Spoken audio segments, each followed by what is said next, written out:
কঠিন বিচারের দিনে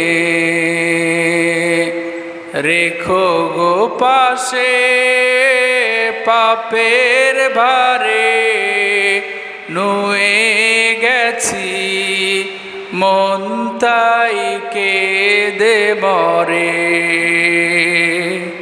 জান্নাতি ফুল দিও গো আমায়, আগুনে ফেলে দিও না।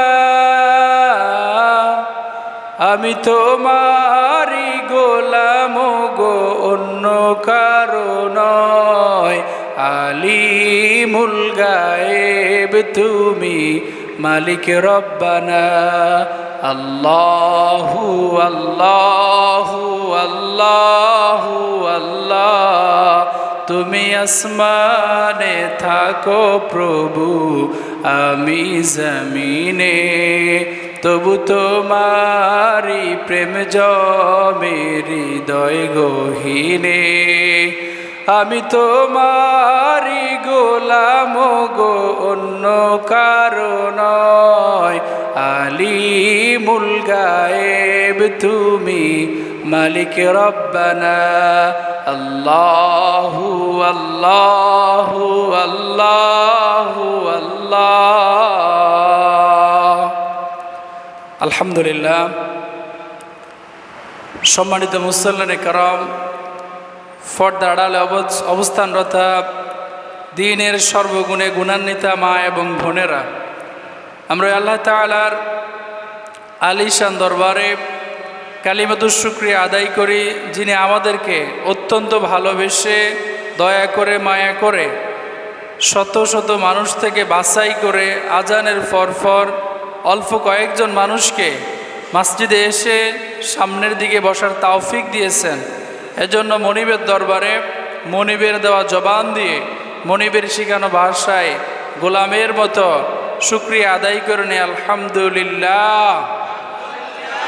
রব্বানা লাকাল হামদ হামদান কাসীরান তাইয়িবান মুবারাকান ফি, ইয়া রব্বি লাকাল হামদু কামা ইয়ানবাগি লিজালালি ওয়াজহিকা ওয়া আযীমি সুলতানিক।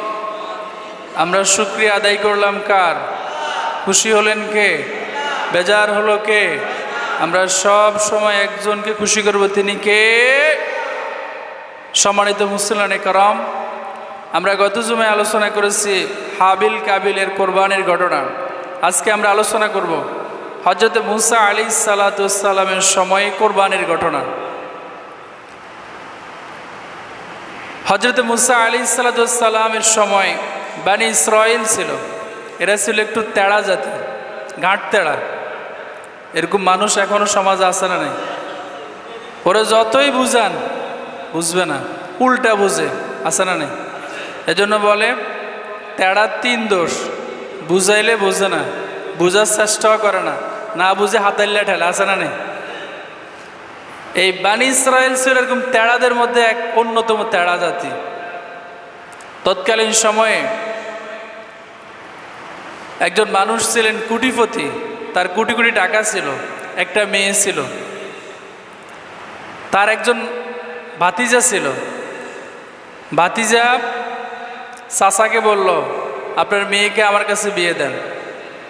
ভাতিজার উদ্দেশ্য ছিল, যেহেতু চাচার মেয়ে কয়টা, ছেলে টেলে নাই, আর কেউ নাই, মেয়েটার বিয়ে করতে পারলে সব সম্পত্তির মালিক আমি হব। এই নিয়তে সে চাচাকে বলল, আপনার মেয়েকে আমার কাছে বিয়ে দেন। কিন্তু চাচা কোনোভাবেই ওই ছেলের কাছে মেয়েকে বিয়ে দিতে রাজি হয় নাই। যখন রাজি হয় নাই, তখন সে সিদ্ধান্ত নিল চাচাকে হত্যা করে ফেলবে। সিদ্ধান্ত যেটা নিল বাস্তবায়ন করলো। একদিন রাতে চাচাকে হত্যা করে ওই চাচার লাশটাকে নিয়ে বাড়ির অনেক দূরে, কয়েক বাড়ি পরে আরেকজনের বাড়ির দরজায় রাখি এসছে। সকালবেলা যখন ফজরের ওয়াক্ত হলো, ভাতিজা ঘুম থেকে উঠে চাচাকে খোঁজা শুরু করে দিল। খুঁজতে খুঁজতে যখন দিন হয়ে গেল, কান্না শুরু করে দিল। একটা পর্যায়ে খুঁজে দেখলো ওই কয়েক বাড়ির পরে তাদের বাড়ির দরজায় চাচার লাশ। এখন চাচাকে ধরে তো কি কান্না, আমার কাকারে কে মারলো, কে এত কঠিন মানুষ, কে এত নরফিসা যে আমার চাচাকে হত্যা করলো, অথচ হত্যা করছে কে? এরকম মানুষ এখনো আছে না নেই? চোরে চুরি করে যখন চোরকে দৌড়ায়, এবার চোরও চোরে দৌড়ায়, আছে না নাই? এরকম চোর মনে এখন আমাদের দেশে নাই। নিজে মানুষকে হত্যা করে টাকা দিয়ে, সাক্ষী দিয়ে, নিজের টাকা দিয়ে জজে উকিলে ধরায় নিরপরাধ একজন মানুষকে ফাঁসি দিয়ে দুনিয়া থেকে বিদায় করে দেয়, আছে না নাই?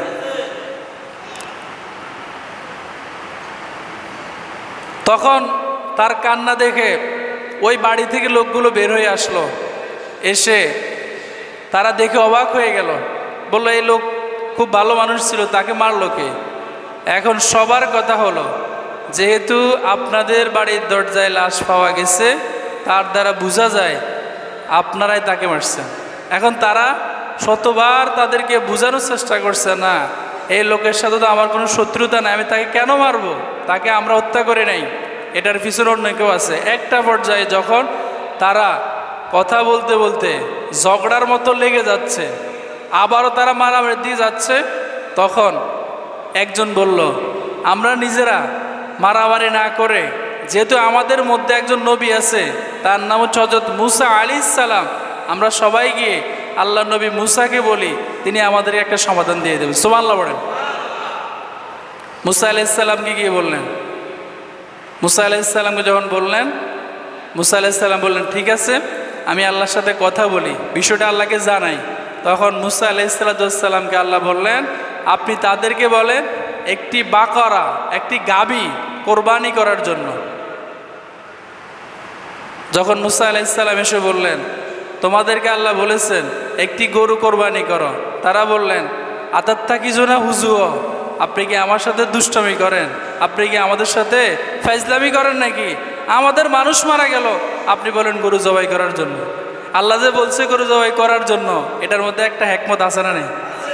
কিন্তু এরা বোঝে নাই, ওই যে তেড়া শুধু প্রশ্ন করে, এদের বদ খাসলতি হলো প্রশ্ন করে। সেই ঘটনা আল্লাহ তাআলা কোরআনুল কারীমের 2 নম্বর সূরার নাম সূরা বাকারা। এই যে সূরার নাম সূরা বাকারা হলো, এই আয়াত থেকে সূরার নামকরণ করা এই সূরা বাকারা। বাকারা শব্দের অর্থ হচ্ছে গাভী, গরু। বুঝতে পারছেন তো? আল্লাহ তাআলা বলতেছেন, আল্লাহ সুবহানাহু ওয়া তাআলা কোরআনুল কারীমের 2 নম্বর সূরা বাকারার 72 নম্বর আয়াত আল্লাহ তাআলা বলেন, وَإِذْ قَتَلْتُمْ نَفْسًا فَادَّارَأْتُمْ فِيهَا وَاللَّهُ مُخْرِجٌ مَا كُنْتُمْ تَكْتُمُونَ। কার কথা? এটা হচ্ছে সূরা বাকারার 72 নম্বর আয়াত। আমি এই আয়াত আগে তেলাওয়াত করলাম কেন?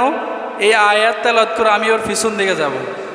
কারণ হচ্ছে আল্লাহ বলতেছেন, ওয়াইজ কতালতুম নাফসান ফাদ্দারাতুম বিহিমা, স্মরণ করো ওই সময়কে যখন একটা মানুষকে হত্যা করা হয়েছে এবং হত্যা করে তোমরা এই বিভ্রান্তের মধ্যে পড়ে গেছো, আসল হত্যাকারীকে কেউ তো দেখে নাই, কেউ তো দেখে নাই। এখন হত্যাকারী বাইর করেও কিভাবে? আগে কি এরকম সিসি ক্যামেরা ছিল? বাজারের মোড়ে মোড়ে, দোকানে, বাসায়, মসজিদে আগে কি সিসি ক্যামেরা ছিল? এখন তো অনেকটা সহজ, যদিও টাকা দিয়ে সিসি ক্যামেরার ভিডিও ডিলিট করে দেওয়া আছে না নাই? এত খারাপ আমরা। আচ্ছা, আল্লাহ বলেন আল্লাহু মুখরিজুম মা কুনতুম তাকতুমুন, আমি আল্লাহ চাই তোমরা যেটাকে গোপন করছো এটা তোমাদের কাছে প্রকাশ করে দেবো। সুবহানাল্লাহ বলেন। এখন আপনাদের কি মনে হয়, আল্লাহ যে বললেন তোমরা গোপন করতে চাইতেছো, আমি প্রকাশ করে দেব, আল্লাহ কি পারবে? অবশ্যই পারবে। হযরত মুসা আলাইহিস সালামের কওম যখন বললেন, ও মুসা, আমাদের মধ্যে এই ধনবান ব্যক্তিকে কে হত্যা করেছে, আপনি আমাদেরকে ওই হত্যাকারীর কথাটুকু জানিয়ে দেন। মুসা আলাইহিস সালাম বললেন, তোমরা একটু অপেক্ষা করো, আমি আল্লাহর সাথে কথা বলে দেখি আল্লাহ কি বলে। আল্লাহ বললেন, তুমি তাদেরকে বলো একটি গরু কোরবানি করার জন্য। আল্লাহ তাআলা সূরা বাকারার 67 নম্বর আয়াতে আল্লাহ বলেন, ওয়া ইয ক্বালা মূসা লিকাওমিহি ইন্নাল্লাহা ইয়া'মুরুকুম আন তাযবাহু বাকারা ক্বালু আতাত্তাখিযুনা হুজুয়া ক্বালা আউযু বিল্লাহি আন আকুনা মিনাল জাহিলিন। কার কথা? সত্য না মিথ্যা? আমার আল্লাহ বলেন, ওয়াইজ ক্বালা মূসা লিকাওমিহি, সেই সময়কে স্মরণ করো যখন মূসা আলাইহিস সালাম তার কওমের লোকদেরকে বললেন, ইন্নাল্লাহা, নিশ্চয় আল্লাহ তাআলা, ইয়া'মুরুকুম, তোমাদেরকে আদেশ করেছেন, আন তাযবাহু বাকারা, তোমরা যে কোনো একটা গরু কোরবানি করে দাও। সুবহানাল্লাহ বলেন। এখানে আল্লাহ না কেরা বলেছেন, অনির্দিষ্ট। যারা ইংরেজি গ্রামার বোঝেন, আর্টিকেল 2 প্রকার, দা এবং এ এন। দা অর্থটি, যেমন দা বুক, বইটি, অথবা যদি আমি বলি এ বুক, একটি বই, এবার বইটা অনির্দিষ্ট, ঠিক কিনা? আর যদি বলি দা বুক, বইটা নির্দিষ্ট, এই বই ছাড়া অন্য কোনো বই হবে না। তা আল্লাহ তাআলা এটা বলেন না যে দা কাউ, এই গরুটি, এটা বলেন না। আল্লাহ বলছেন যে কোনো একটা গরু কোরবানি করলেই হয়ে যাবে। কিন্তু এদের খাসলত হলো, যখন এরা শুনলেন তখন তারা বললেন, ক্বালু আতাত্তাখিযুনা হুজুয়া, তারা এই চিন্তা করলো না, এটা সাধারণ কোনো মানুষ বলে নাই, আল্লাহ নবী বলেছেন। এটা চিন্তা না করে তারা বললেন, ক্বালু আতাত্তাখিযুনা হুজুয়া, ও মূসা, আমাদের একজন মানুষ নিহত হলো, তুমি কি আমাদের সাথে দুষ্টমি করতেছো নাকি? আমাদের মারা গেল মানুষ, তুমি আমাদেরকে বলো কি করার জন্য? আমার কথা বোঝা যায়? তখন মূসা আলাইহিস সালাম বললেন, ক্বালা আউযু বিল্লাহি আন আকুনা মিনাল জাহিলিন, আমি আল্লাহর কাছে মূর্খতা সুলভ আচরণ থেকে আমি আল্লাহর কাছে আশ্রয় চাই। আমি যেই কথা বলেছি এখানে কোনো মূর্খতা নাই, তোমাদেরকে যেটা বলেছি তোমরা সেটা করো। এবার তারা বললেন, ও মূসা, ঠিক আছে, তোমার কথা মতো আমরা একটা গরু জবাই করব, তবে গরুটা কেমন হবে? এই আস্তে আস্তে ফেঁসাইতেছে, কি করতেছে? যত প্রশ্ন তত বিপদ, আছে না নেই? আচ্ছা, আমি একজনের বললাম আমার জন্য একটা চা নিয়ে আসো, সে চা একটা নিয়ে এসছে, ধরেন লাল চা আনছে। এখন কি আমি তার এই প্রশ্ন করার সুযোগ আছে, তুমি আমার জন্য দুধ চা কেন আনলে না? কারণ আমি বলছি কি আনার জন্য? চা আনার জন্য। আমি তো এটা বলি নাই যে আমার জন্য দুধ চা আনো বা লাল চা আনো। হ্যাঁ, যদি এখন তাকে বলার পর সে আমার বললো, আচ্ছা আপনার জন্য কি চা আনবো? আমি বললাম দুধ চা আনবো। এখন সে আবার প্রশ্ন করতেছে, কি গরুর দুধ নাকি ফড়ের দুধ? এখন কি ভেজাল কমতেছে না বাড়তেছে? এখন আমি বললাম একেবারে দেশি গরুর টাটকা দুধ দিয়ে আনতে হবে, ফার্মের গরুলে হবে না। এখন তার জন্য গরুর দুধ, দেশি গরুর দুধ দিয়ে দুধ আনা, চা আনাটা সহজ হবে না কঠিন হবে? কঠিন হবে না? এবার সে প্রশ্ন করতেছে, চিনি কি কম হবে না বেশি হবে? চার মধ্যে কি লেবু দিব নাকি দেবো না? এই যে প্রশ্ন করতেছে, প্রশ্নের কারণে জিনিসটা সহজ হচ্ছে না কঠিন হচ্ছে? এখন তারা কি বললেন? আল্লাহ বলেন, ক্বালু উদউ লানা রাব্বাকা ইউবাইয়িন লানা মা হি ক্বালা ইন্নাহু ইয়াকুলু ইন্নাহা বাকারাতুন লা ফারিদিন ওয়ালা বিক। তারা যখন বললেন, মূসা আপনি আল্লাহকে বলেন সেই গরুটি কেমন হবে, আপনি আমাদেরকে বিস্তারিত জানিয়ে দিতে বলুন। আল্লাহকে যখন প্রশ্ন করলেন, এবার আল্লাহ তাআলা বললেন, ও মূসা আপনি তাদেরকে বলেন, ইন্নাহা বাকারাতুন লা ফারিদিন ওয়ালা বিক, তারা যে গরুটা কোরবানি করবে এটা একেবারে বুড়াও হতে পারবে না, আবার একেবারে কম বয়সী হতে পারবে না। সুবহানাল্লাহ বলেন। আওয়ানুম বাইনা যালিক, বরং এটার মাঝামাঝি হতে হবে। একেবারে বাচ্চা হইলেও হবে না, আবার একেবারে বুড়া, গায়ের মধ্যে গোস্ত নাই, হাড্ডি লাড়ু, আবার দাঁত পড়ে গেছে, চোখে দেখে না, শিং ভাঙা, কান কাটা, এমন গরু হইলেও হবে না। আওয়ানুম বাইনা যালিক, বরং এর মাঝামাঝি হতে হবে। ফাফআলু মা তুমারুন, এবার তাদেরকে বলেন আমি যেই গরু কোরবানি করতে বলছি তাদেরকে সেই গরু কোরবানি করার জন্য। দেখেন, এরপরও এই মানুষগুলো থামে নাই, আবারও প্রশ্ন, আবারও কি প্রশ্ন? তারা আবার বললেন, মূসা আল্লাহ তো আমাদেরকে বলেছেন গরুটা একেবারে বাচ্চাও হবে না, আবার একেবারে বৃদ্ধ হবে না। তবে তাদের আপনি জিজ্ঞেস করেন সেই গরুটার বয়স কেমন হবে এবং তার গায়ের রংটা কেমন হবে। তখন মুসা আলাইহিস সালামকে তারা বললেন, ক্বালু দুউ লানা রাব্বাকা ইউবাইয়িন লানা মা লাউনুহা। ও মুসা, আপনার রবকে বলেন আমরা যে গরু কোরবানি করব সেই গরুটার গায়ের রংটা কেমন হবে। মা লাউনুহা, ওই গরুর গায়ের রংটা কেমন হবে। আল্লাহ তাআলা বলেন, মুসা বলেন, ক্বালা ইন্নাহু ইয়াকুলু ইন্নাহা বাকরাতুন সফরা। ও মুসা, তাদেরকে আপনি বলে দেন তারা যে গরুটা কোরবানি করবে সেই গরুটা একেবারে হলুদ রঙের হতে হবে। সুবহানাল্লাহ। কি রঙের? হলুদ রঙের। ইন্নাহা বাকরাতুন সফরা, এটা হতে হবে একবারে চকচকে হলুদ রং। কিছু গরু আছে দেখতে খুব সুন্দর, গায়ের রংটা হলুদ হইলে আকর্ষণ বাড়ে না। কিছু আছে সাদা, দেখতে সুন্দর নাই, এটার দিকে মানুষ তাকায়ও না। কিন্তু এমন রং একেবারে নাদুস নুদুস, গায়ের মধ্যে গোস্ত ঠাসা, কানগুলো খাড়া, চোখগুলো বড় বড়, শিং বড়, লম্বা চূড়া, হাত পা লম্বা, এই গরু দেখতে সুন্দর লাগে না অসুন্দর লাগে? বিশেষ করে লালচে বর্ণের যে গরু এবং হলুদ বর্ণের গরু দেখতে খুব সুন্দর লাগে, যার গায়ের মধ্যে কোনো সাদা পশমের দাগ থাকতে পারবে না, কালো পশমের দাগ থাকতে পারবে না, একেবারে শতভাগ সফরাউ হলুদ বর্ণের হতে হবে। এখন কি সহজ হচ্ছে না কঠিন হচ্ছে? শুধু হলুদ বর্ণের হলেই হবে না, অনেক গরু আছে দেখতে হলুদ রং তবে একেবারে লাডুয়া মার্কা, শুকনা চিকন, হাঁটতেও পারে না, লাট দিয়ে উঠাতে হয়, এরকম গরু আছে না নাই? আল্লাহ বললেন না না, এরকম গরু হলে হবে না। গরুটা কেমন হতে হবে? ফাকিউল লাউনুহা তাসুররুন নাজিরিন। আমার আল্লাহ বললেন এমন গরু হতে হবে যেই গরুটা রাস্তার মধ্যে বাঁধা থাকলে অথবা জমিনের মধ্যে বাঁধা থাকলে কোনো মানুষ যদি ওই গরুর দিকে তাকায় সে তাকিয়ে থাকবে, তার চোখ ফিরাবে না।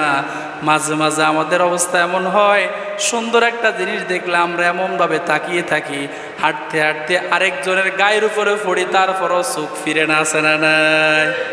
যুবকরা মোবাইল টিপতে টিপতে এত আসক্ত, মোবাইল টিপতে টিপতে পুকুরের মধ্যে যাই পড়ে, গাড়ির তলে পড়ে, আরেকজনের গায়ে ডুস খায়, এরপরে মোবাইল থেকে চোখ ফিরে। আবার মাঝে মাঝে আমরা হাঁটতে গিয়ে সুন্দর জিনিস দেখলে আমাদের চোখ সেদিকে এমনভাবে থাকে, এখান দিয়ে মোটরসাইকেলওয়ালা এসে হর্ন দিতে দিতে আমাদের খবরই থাকে না, স্যার। তা আল্লাহ বলেন গরুটা এমন হতে হবে কেউ দেখলে তার চোখ ফিরবে না, সে তাকিয়ে থাকবে আর বলবে সুবহানাল্লাহ, কত সুন্দর গরু। এজন্য আল্লাহ বললেন ফাকিউল লাউনুহা তাসুররুন নাজিরিন, এমন গরু হতে হবে যা দর্শক দেখলে তার মুখ সে মুগ্ধ হয়ে যাবে। সুবহানাল্লাহ বলেন। এখন এমন গরু পাওয়াটা এদের জন্য সহজ হবে না কঠিন হবে? কিন্তু এই আল্লাহর বান্দাগুলো এরপরেও থামলো না, তারা আবার প্রশ্ন করলো, ক্বালু দুউ লানা রাব্বাকা ইউবাইয়িন লানা মা হি। তারা বললেন, ও আল্লাহর নবী মুসা, আপনি তো আমাদেরকে বললেন গরুটা একেবারে বৃদ্ধ হতে পারবে না, আবার কম বয়স্ক হতে পারবে না, এর মাঝামাঝি হতে হবে। গরুর গায়ের রংটা বলেছেন, তবে আমাদের এলাকায় যে গরু আছে সেই গরু তো মানুষ অনেক সময় কৃষিকাজ ব্যবহার করে, অথবা এই গরু দিয়ে পানি তোলে, অথবা এই গরুর মধ্যে গায়ের মধ্যে আপনার ঝুমার লাগে, তাদেরকে দিয়ে অনেক কাজ করে, অথবা মানুষ টানে, গরুর গাড়ি দিয়ে মাল টানে। এমন গরু হলে কি হবে নাকি? চিন্তা করেন কত ফাজিল। এদের নাম হচ্ছে বানি ইসরাইল। শুধু প্রশ্ন করতো। এজন্য হজের আলোচনা করতে গিয়ে আমি একটা হাদিস বলছিলাম, এক সাহাবী নবীজিকে প্রশ্ন করছিল, হুজুর হজ কি প্রত্যেক বছর ফরজ নাকি? নবীজি চুপ ছিলেন। এই প্রশ্ন কয়বার করছে উনি? 3 বার। তখন নবীজি বললেন, এই সাহাবী যখন প্রশ্ন করছে তার উত্তরে যদি আমি বলতাম হ্যাঁ, তাহলে প্রত্যেক বছর হজ করা কি হয়ে যেত? ফরজ হয়ে যেত। কিন্তু তোমাদের সামর্থ্য থাকতো না, আমি চুপ করে থাকলাম। তোমাদের পূর্বে আল্লাহ তাআলা অনেক জাতিকে এরকম শুধু প্রশ্ন করার কারণে ধ্বংস করে দিয়েছেন। তাহলে অতিরিক্ত প্রশ্ন করা লক্ষণ কি ভালো না খারাপ? খারাপ। এজন্য মনে হয় যেন কিছু জানার জন্য হলে প্রশ্ন করা যাবে না নাকি? না, যে জিনিস জানা সেটা তো প্রশ্ন করতেই হবে, কিন্তু কাউকে আটকানোর জন্য প্রশ্ন করা যাবে? এটা বেয়াদবি। তখন আল্লাহ তাআলা কি বলেন শোনেন। আল্লাহ সুবহানাহু ওয়া তাআলা বলেন, ইন্নাল বাকারাতা শাবাহা আলাইনা ওয়া ইন্না ইনশাআল্লাহু লামুহতাদুন। আল্লাহ তাআলা বলেন, ওরা যখন আপনাকে প্রশ্ন করলো, নবী এই গরুটা কি কেমন হবে, আপনি আমাদেরকে বিস্তারিত বলুন। তখন আল্লাহ সুবহানাহু ওয়া তাআলা বলার পরে তারা বললেন, ইন্নাল বাকারাতা শাবাহা আলাইনা, এবার আমাদেরকে মোটামুটি বলা হয়েছে, ওয়া ইন্না ইনশাআল্লাহু লামুহতাদুন, আল্লাহ চাহে তো আমরা সেই গরুটা পেয়ে যাব। তখন আল্লাহ সুবহানাহু ওয়া তাআলা বললেন, ক্বালা ইন্নাহু ইয়াকুলু ইন্নাহা বাকারাতুল লা যালুলুন তুসিরুল আরদা ওয়া লা তাসকিল হারসা। আল্লাহ তাআলা বললেন, মুসা ওদেরকে আপনি জানিয়ে দেন, তারা যেই গরু কোরবান করবে সেই গরু দিয়ে হাল চাষ করেছে এমন গরু হলে হবে না। কি বলছি বুঝতে পারছেন? প্রশ্ন কিন্তু তারাই করছে। এখন আল্লাহ বলছেন, মুসা তাদেরকে বলো, লা যালুলুন তুসিরুল আরদ, এমন গরু কোরবান করলে হবে না যেই গরু দিয়ে তারা কি করছে, কৃষিকাজ করছে। এই যে আমার সামনে যারা বাচ্চা বসে আছে এরা হয়তো লাঙ্গুল জোয়ান ছিঁড়ে না, কিন্তু আমার সামনে মুরব্বী যারা বসে আছেন, আপনারা যদিও IAB/MA পাস করেন, কিন্তু সকালবেলা আপনাকে 2-3 ঘন্টা জমিতে চাষ করে তারপর স্কুলে যাওয়া লাগতো, ঠিক কিনা? আমার এক ওস্তাদ ছিল পান্দেরহাট মাদ্রাসার ভাইস প্রিন্সিপাল, বলেন আলী হায়দার হুজুর, উনি বলতেন, তোমাদের এখন পড়াশোনার এত সুযোগ, এরপরে পড়ো না। আর আমরা ফজরের পরে ফজরের নামাজ পড়ে লাঙ্গুল জোয়াল নিয়ে জমিতে গিয়ে 2-3 ঘন্টা জমিতে চাষ দিয়ে এরপরে বাড়িতে এসে ভাত খেয়ে তারপরে মাদ্রাসায় হাঁটি হাঁটি যেতাম। আর এখন তোমাদের গাড়ি যাইলো নিয়ে আসে, এরপর তোমরা মাদ্রাসায় আসো না। এটা কি বাস্তব না মিথ্যা? বাস্তব না? সবারই তো লাঙ্গুল জোয়াল ছিল, কৃষি নির্ভর আমাদের দেশ। আল্লাহ বললেন, না এটা করলে হবে না।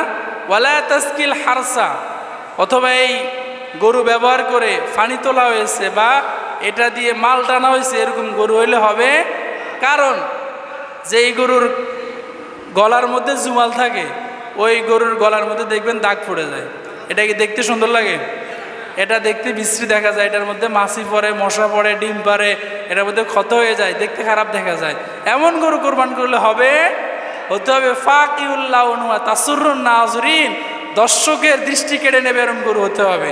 তখন আল্লাহ তাআলা বললেন যে এমন গরু হলে হবে না। মুসাল্লামাতুল্লাহ শিয়াদা ফিহা, এবার এই আল্লাহর বান্দাগুলোই বলতেছে, আল্লাহ যেই কঠিন অবস্থা হয়েছে এমন গরু পাওয়া তো আমাদের জন্য সহজ হবে না।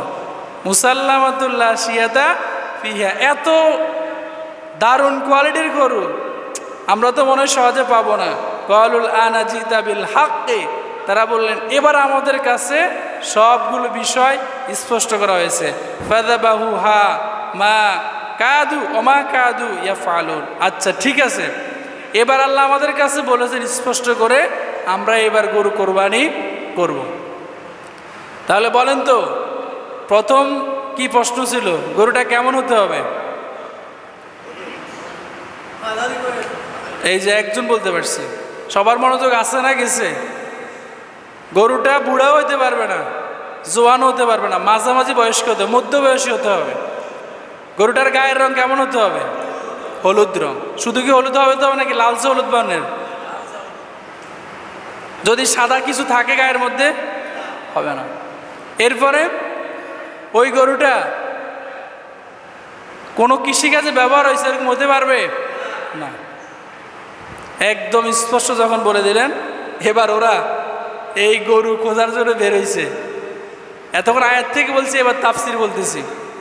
এবার তারা গরু খুঁজতে খুঁজতে খুঁজতে খুঁজতে হয়রান, কারণ একটা মিললে আরেকটা মিলে না। রং মিললে কৃষিকাজ করছে, কৃষিকাজ করে নাই, রং ভালো না, খুঁজতেছে, পাগল পারা হয়ে খুঁজতেছে। খুঁজতে খুঁজতে একটা পর্যায়ে তারা মুসা আলাইহিস সালামকে বললেন, আল্লাহ নবী মুসা আমাদের জন্য সহজ করেন, আমরা এমন গরু পাচ্ছি না। তখন মুসা আলাইহিস সালাম বললেন, এখন আর সহজ করার সুযোগ, সহজ কিন্তু প্রথমেই ছিল, তোমরা একটা গরু কোরবান করো, কিন্তু তোমরা সহজ বিষয়টারে কি করছো, কঠিন করছো, এখন আর সহজ হওয়ার কোনো সুযোগ নেই। তখন তারা আবার বের হলো। বের হয়ে যখন তারা গরু খুঁজতেছে, খুঁজতে খুঁজতে খুঁজতে হঠাৎ করে তারা দেখলো সবুজ শ্যামল একটা জমির মধ্যে তাদেরকে আল্লাহ যেভাবে যেভাবে বলেছেন ঠিক সেম কোয়ালিটির একটা গরু সেই জমিনের মধ্যে ঘাস খাচ্ছে। সুবহানাল্লাহ বলবেন না? ওরা দেখে রবের দরবারে শুকরিয়া আদায় করল, আলহামদুলিল্লাহ, অনেক খোঁজাখুঁজির পর গরুটা পাইলাম। এবার তারা গিয়ে সব দেখে বয়স, ঘেড়ি, ঘা, তারপরে রং, সব কিছু দেখে তারা এই সিদ্ধান্ত উপনীত হলো, আল্লাহ আমাদের জন্য যে এই গরুর কথা বলেছেন এটাই সেই গরু। সুবহানাল্লাহ। এখন তারা গরুর কাছাকাছি যখন গিয়ে গরু দেখলো, তাফসীর থেকে বলতেছি, ওই গরুর রাখাল মানে গরুর মালিক সে পাহাড়ের উপর বসা ছিল। যখন এদেরকে দেখছে, এটা দেখে তার কাছে সন্দেহজনক মনে হয়েছে, মনে হয় যেন তারা আমাদের গরু চুরি করবে। এই জন্য সে দ্রুত গতিতে আসছে আর বললো, তোমরা এখানে কি করতেছো? কারণ এখন সামনে কোরবান না, দেখবেন এখন প্রচুর গরু চুরি হইব। এজন্য কোরবানের আগে গরু মাঠে রাখলেও কৃষক বা রাখাল আশপাশে থাকে, খবর রাখে যে গরু আছে না নেই। তখন সে দৌড়ে আসলো আর বলল, তোমরা এখানে কি করতেছো এত মানুষ? তারা বলল, আল্লাহ বলেছেন গরু কোরবানি করতে, আমাদের এই গরুটা পছন্দ হয়েছে, এটা আমরা কোরবানি করব। তখন সে বলল, না, এই গরু তো আমি বিক্রি করার জন্য পালতেছি না, এটা আমি শখ করে পালতেছি। কি করে? অনেকে দেখবেন শখ করে বাড়িতে বিড়াল ফালে, শখ করে কুকুর ফালে, শখ করে গরু ফালে দুধ খাওয়ার জন্য। তো শখের জিনিস কি কেউ বিক্রি করতে চায়? তখন তারা বলল, তুমি যত টাকা চাও তত টাকা দেব। তখন সে বলল, শুধু টাকা না, এই গরুর বিনিময়ে পুরা দুনিয়াটা দিয়ে দিল, গরু আমি বিক্রি করব। একটা পর্যায়ে তার হতাশ হয়ে গেল। তখন সে বলল, ওরা বলল, আচ্ছা তোমার এই গরু তোমাদের বাড়িতে কেউ আছে নাকি? বললো, আমার মা আছে। চলো তোমার মায়ের সাথে কথা বলবো। তখন তারা চলে গেল ওই বাড়িতে। বাড়িতে যাওয়ার পরে ছেলেকে ভিতরে পাঠালো। ছেলে গিয়ে বলল, মা, আমাদের গরুটা কয়েকজন মানুষ দেখার পরে তাদের পছন্দ হয়েছে, ওরা নাকি আমাদের গরুটা কিনবে। তখন তার মাও বলল, না, আমরা গরু বিক্রি করব না। এবার এরা পড়ছিনি বিপদে, কিন্তু এদের যারা সাথে আছে ওদের কথা হইলো, প্রয়োজনে পুরা পৃথিবী পরিমাণ স্বর্ণ দেব, এরপর আমাদের এই গরু লাগবে। কেন লাগবে বলেন তো? এবং ওই যে একটা লোককে মারছে, মনে আছে নি? কে কারে মারছে? চাচারে ভাতিজা মারছে। কেন মারছে? মেয়ের জন্য। আর মূল উদ্দেশ্য কি? চাচার সম্পদ। চাচার কি সম্পদ? এটা কি বানায় বানায় গল্প বলতেছেন? এই কোরআন থেকে বলতেছি। আজকে বাড়িতে যাবেন, সূরা বাকারা খুলবেন, বাংলা অনুবাদ সহ 63 থেকে এই 72 আয়াত পর্যন্ত পড়বেন, দেখবেন আপনার চোখের সামনে স্পষ্ট হয়ে যাবে। তখন বারবার বলার পরও মহিলাও রাজি হচ্ছে না। পরে একটা পর্যায়ে মহিলা বললেন, ঠিক আছে, তোমাদের কাছে গরু বিক্রি করব, তবে শর্ত আছে। ওরা বললেন, শর্ত কি? বুড়ি মহিলা বললেন, অল্প কোনো দামে বিক্রি করব না। তাফসিরে দুইটা কথা আসছে। একটা হচ্ছে বুড়ি অফার করছে, গরু এক পাল্লায় দিবা আর স্বর্ণ এক পাল্লায় দিবা, গরুর ওজন অনুযায়ী স্বর্ণ দিতে হবে, তাহলে গরু বিক্রি করবে। এখন এরা বলেন, না, এত স্বর্ণ দেওয়া সম্ভব না, আমরা গরু কিনবো না। বুড়ি বললেন, না কিনলে কি, আমি তো গরু বিক্রি করবো না, গরু বিক্রি করার আমার দরকার নেই। এখন তারা পরামর্শ করে বলল, যদি আমরা গরু না কিনি, আমাদের হত্যাকারীকে এটা তো আমরা বের করতে পারবো না, গরু কিনা জরুরি। তখন ওরা প্রস্তাব দিল, আচ্ছা, আমরা এই গরুকে জবাই করার পর গরু যে চামড়া আছে সেই চামড়া ভর্তি করে, চামড়ার মধ্যে স্বর্ণ দিয়ে চামড়া সেলাই করে যতটুকু আড়ে ততটুকু দেব, আপনি কি রাজি আছেন? তখন বুড়ি মহিলা রাজি হয়ে গেছে এবং গরুকে বিক্রি করছে তাদের কাছে। এই শর্তে, গরু কোরবান করার পর গরু যে চামড়া হবে সেই চামড়ার ভিতরে ঢুকিয়ে যতগুলো স্বর্ণ ধরবে ততগুলো স্বর্ণ দেবে। এই শর্তে বুড়ি মহিলা গরু কোরবান করতে রাজি হয়েছে। এখন তাফসিরে আরেক ধরনের কথা আসছে। মুফাসসির এখানে বলেন, এই গরু সাধারণ কোনো গরু না, এটা হচ্ছে ওই পশু যেটা হজরতে আদম আলাইহিস সালামের পুত্র হাবিল কোরবানি করছে কার জন্য মনে আছে? এটা সেই জান্নাতি পশু। সুবহানাল্লাহ বলবেন না? এবং এই মহিলার মাথায় এটা আল্লাহ তাআলা ইলহাম করে দিছে। একটা হচ্ছে এলহাম আর একটা হচ্ছে ওহি। এলহাম হচ্ছে আল্লাহ তাআলা ইমানদার বান্দাদের অন্তর মধ্যে কিছু জিনিস ঢেলে দেন, এটা আল্লাহ তাআলা তাদেরকে জানিয়ে দেন। যেমন মুসা আলাইহিস সালামের মা কি নবী ছিল নাকি? না, কারণ মহিলারা কখনো কি হন না? নবী হন না। সব নবী ছিলেন পুরুষ। মুসা আলাইহিস সালাম যখন দুনিয়াতে আসলেন, হযরত মুসা আলাইহিস সালামের মায়ের কাছে আল্লাহ তাআলা ইলহাম করলেন, মুসা তোমার এই ছেলেকে বাক্সের মধ্যে ঢুকাই তুমি নীল নদে ছেড়ে দাও, কিছুক্ষণ পরে এই বাচ্চাকে আবার আমি তোমার কোলে পৌঁছে দেবো। সুবহানাল্লাহ বলেন। এটা হচ্ছে এলহাম। এটা কি? এলহাম মানে জানিয়ে দেওয়া। তখন মুসা আলাইহিস সালামের মা আল্লাহর প্রতি বিশ্বাস রেখে নদীতে ভাসিয়ে দিলেন। এরপরে মুসা আলাইহিস সালাম তার মায়ের কোলে মনে হয় আসে নাই। মুসা আলাইহিস সালামের বোন ছিল ফাতেমা। ফাতেমাকে মুসা আলাইহিস সালামকে বাক্সের মধ্যে রেখে এরপরে নদীতে ভাসিয়ে দিলেন। আর ফাতেমাকে বললেন, পিছন দিক থেকে তুমি দেখো এই বাক্সটা কোন দিকে যায়। তখন ফাতেমা দেখতেছে আর মুসা আলাইহিস সালাম যাচ্ছে সমুদ্রের মধ্য দিয়ে। ওখানে আবার ফেরাউনের স্ত্রী আসিয়া তার দাসীকে নিয়ে নদী দেখার জন্য বের হয়েছে।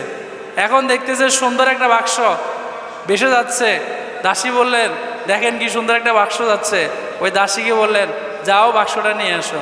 যখনই বাক্সটা খুললেন তখন দেখলেন পূর্ণিমার চাঁদের চেয়ে সুন্দর একজন বাচ্চা সেখানে। কারণ এটা তো কোনো সাধারণ মানুষ না, সে হচ্ছে আল্লাহর নবী। আসিয়া দেখেই বললেন, এটাকে আমি ফালবো। সুবহানাল্লাহ বলেন। আসিয়া বাড়িতে নিয়ে আসলেন। মুসা আলাইহিস সালামের কান্না শুরু হয়ে গেল। মুসা আলাইহিস সালামকে লালন পালন করার জন্য যখন বাড়ির দিকে নিয়ে আসতেছে, সামনে পড়লো ফেরাউন।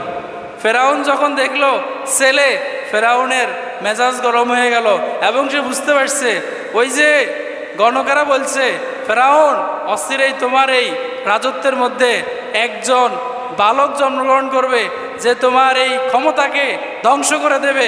সেদিন থেকে ফেরাউন আইন করলো যে আমার এই এলাকায় কোনো পুত্র সন্তান জন্ম নিতে পারবে না, কন্যা সন্তান জন্ম নিলে জীবিত থাকবে, পুত্র সন্তান জন্ম নিলেই হত্যা করা হবে।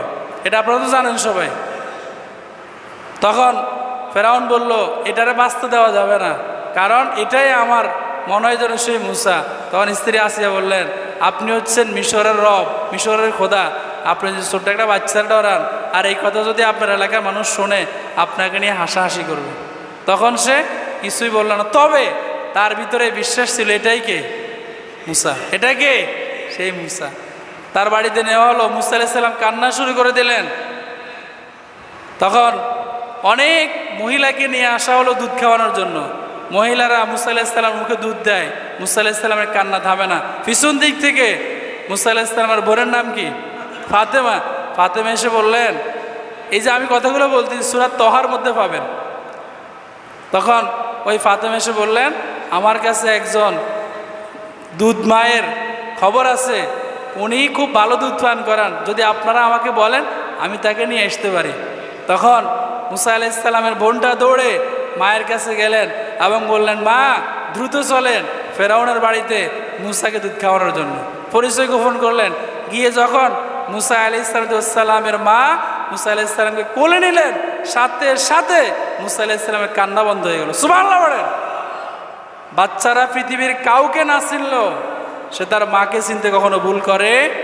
আরে গতকাল রাতে আমার ছেলে আব্দুর রহমান, বয়স মাত্র 8 মাস, ও দুধ খাওয়ার জন্য পিপাসা লাগছে, কান্না করতেছে। আমি তারে করে নিলাম, বলতেছি আব্বু আসি, ওর কান্না থামেই না।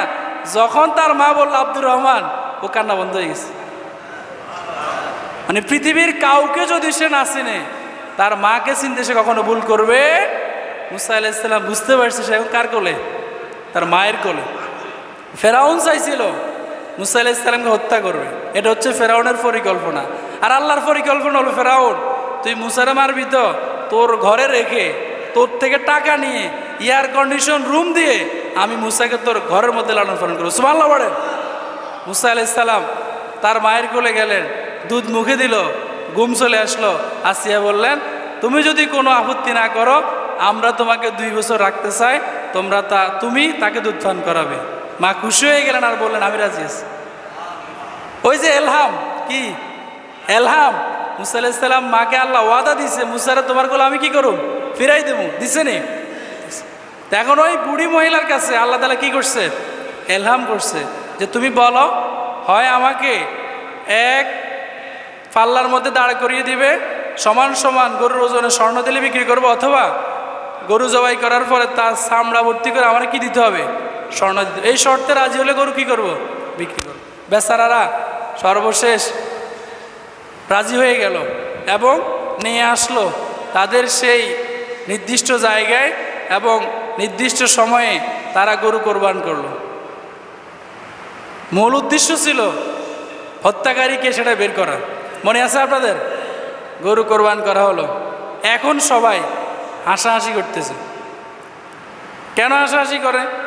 ওরা বলে মারা গেল লোক, এত দাম দিয়ে গরু কিনলা, এখন ফায়দাটা কি হবে? কিন্তু আল্লাহর পরিকল্পনা আছে না নেই?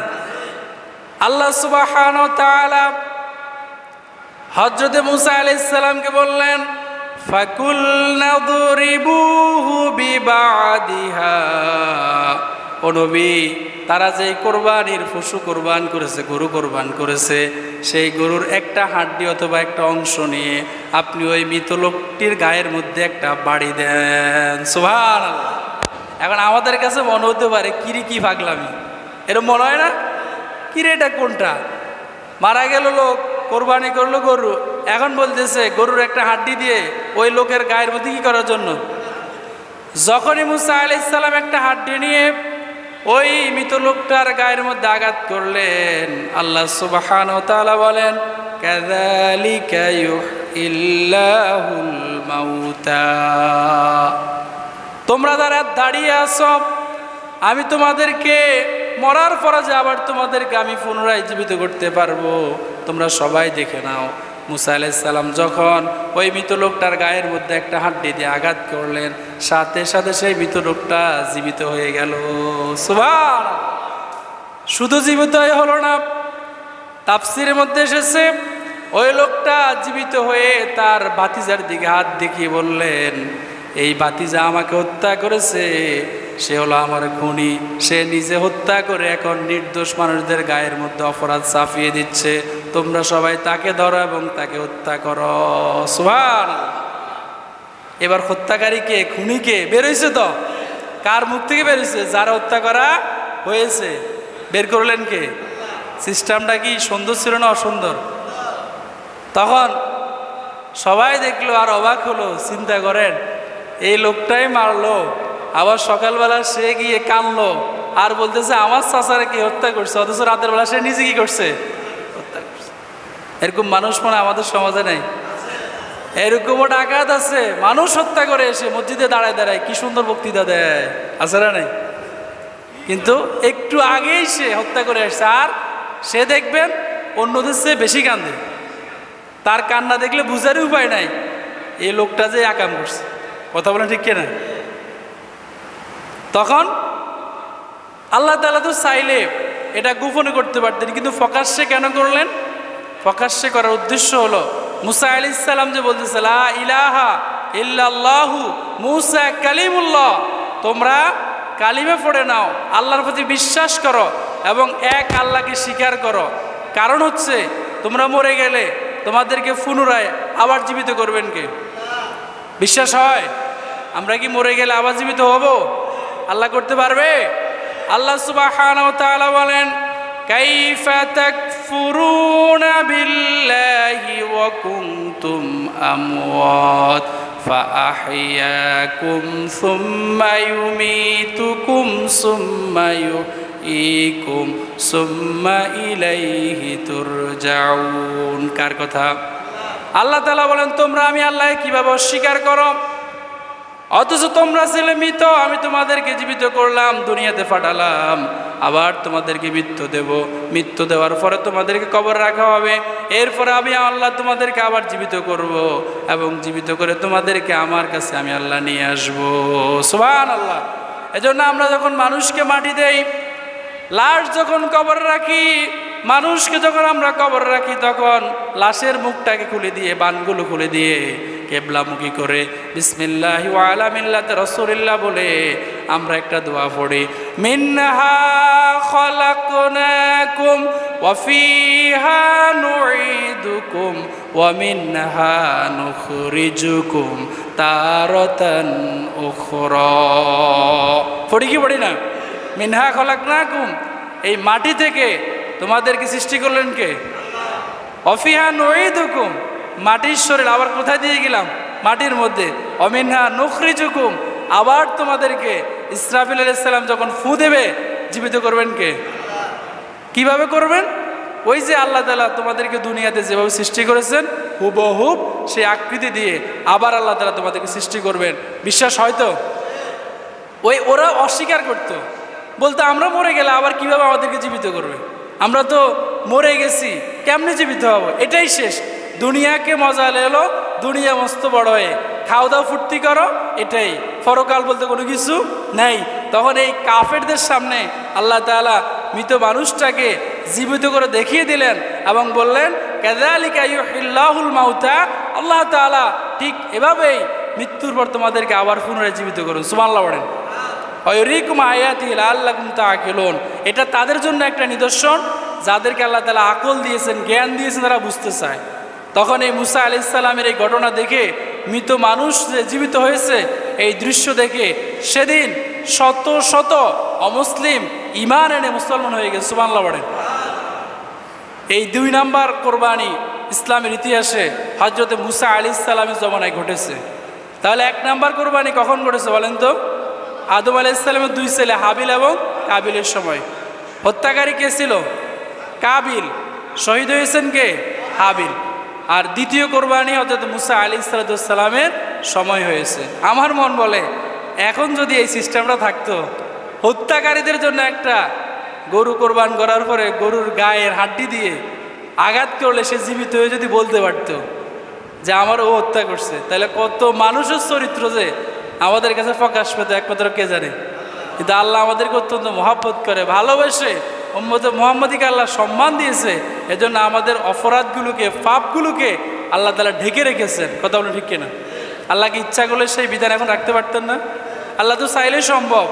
হযরত ঈসা আলাইহিস সালাম যখন কোনো কবর পাশ দিয়ে যেতেন বলতেন কুম বিইজনিল্লাহ, আল্লাহর নামে দাঁড়ায় যাও, মৃত লোকটা উঠে দাঁড়িয়ে যেতেন। আল্লাহ ইচ্ছা করলে এখন পারে না?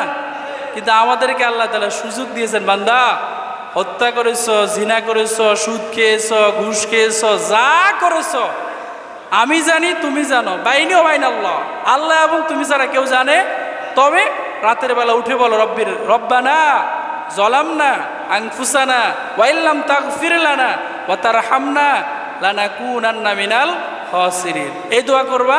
নবীজি বলেছেন যদি খাঁটি দিলে তাওবা করেন, আত্তাইবু মিনাজ যামবি কামাল্লা যামবা লাহু, এই দোয়া আপনি যদি খাঁটি দিলে তাওবা করতে পারেন, নবীজি বলেন আল্লাহ তোমার গুনাহ এমনভাবে মাফ করবে মনে হয় যেন তুমি জীবনে কোনোদিন গুনাহই করো নাই। সুবহানাল্লাহ বলেন। তাওবা করা যাবে তো ইনশাআল্লাহ? মরার আগে না পরে? আল্লাহ তাআলা আমাদেরকে মৃত্যুর আগে পরিপূর্ণ তাওবা করার তৌফিক দেখ। বলুন আমিন। ওয়া আখিরু দাওয়ানা আনিল হামদুলিল্লাহি রাব্বিল আলামিন।